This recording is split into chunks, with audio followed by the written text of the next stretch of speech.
Now, issue 3 starts out with Oliver and Chloe in the cornfield looking for this ship that landed there because they picked up traces of it, so now they're investigating it.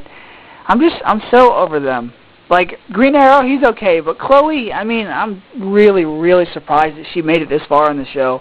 I'm over her. I really am. They're talking, they're looking for something, they're making cute little clips back and forth. Chloe even mentions the boxing glove arrow that Green Arrow has. It's pretty funny. So they're looking, they're reminiscing, and then we see Hank Henshaw in the hospital. His wife is visiting him, and Dr. Emil is there with Lois, and she's asking how he is. And so he's pretty much in a coma, but he's not unconscious. He's alive, and he's feeling everything, which is terrible. And his wife is there, and she can do nothing about it. And so Clark goes to visit Lex, and he's pretty much like, I know you had something to do with this. What are you behind? What is your plan? And before Lex can really divulge anything, Clark has met with 3 helicopters armed to the T with General Sam Lane in one of the helicopters ready to shoot up Superman because they think he's a threat. Well, they're getting ready to shoot him up, and Lois calls up Clark and is like, hey hon, what are you doing? And Clark's like, oh, you know, the usual cat and tree, stuff like that. And so Lois is on the ground beneath LexCorp looking at all this going on, and so Clark stops the helicopter and stops the missile, and Sam Lane's like, nope, the government told us to see what he's made of, so let's test out everything we have. So they start shooting him with like a machine gun. Bullets are bouncing off him. One of the bullets hits the rear propeller of the helicopter. The helicopter crashes directly on top of Lois, but before it falls and lands, Clark saves the day. And he gets Lois out of there. And then after all that mayhem, Clark and Lois share a sweet little moment up in the clouds, just floating. It's pretty nice. And then back in the office, Lex is still just looking outside of his smashed window, and Tess makes another appearance. And he's like, you know what? It's like clockwork. I can just know when you're coming. And he starts asking her, you know, why are you doing this to me? And then Lex tells her of the story that he heard about back in season 4? No. Yeah, season 3 or 4, when Lionel wanted to give Lex electroshock therapy, that right before that, I guess the doctors opted to give him like this toxin that would erase his memory, but that didn't work. It didn't work.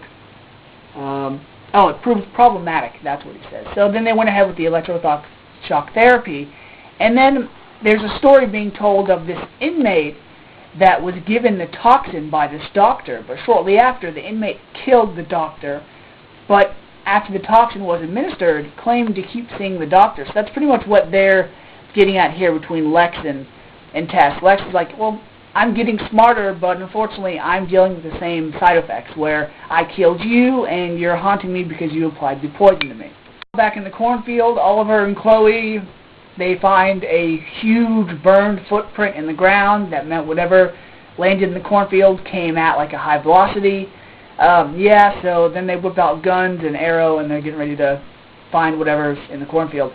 And then we go to bathroom scene again with Lex and Tess, where Lex teases her about knowing Dr. Emil and how he has a plan for Hank Henshaw. He just has to borrow one of Dr. Emil's drones that they introduced early in the issue. And then Otis walks in, and he's like, you talking to yourself again, Mr. Luthor? And Lex is like, no, Otis, I do my usual thing where I talk to my invisible sister, and who I killed. And then Otis is like, okay, sorry about your, what'd you say? Right, sorry about your condition, Miss Mercer.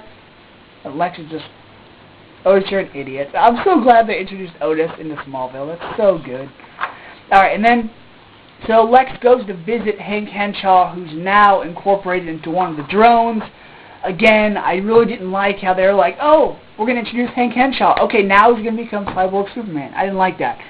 So Lex walks in to check on Hank Henshaw. And now Hank Henshaw looks just like one of the robots from iRobot mixed with RoboCop, where he's a robotic drone with robotic body and just like we don't even know if it's like a skin or like a holographic face. That's it. is a blue light on him if he's calm and normal, and then a red light when he gets aggressive. So he grabs Lex by the throat and is yelling, "Why did you do this to me?" And then Emil pushes this little Superman S symbol that's like a calling device for Superman, and that's where the issue ends. And then once again we get a synopsis of Smallville Season 2, Episodes 1 through 12. I'm sorry, it's kind of blurry. So, there we go, guys. There's issues 2 and 3 under wraps. I plan to buy issue 4 as soon as possible because this Smallville series is just awesome. So check it out, guys. I definitely recommend it. Till next time, see ya.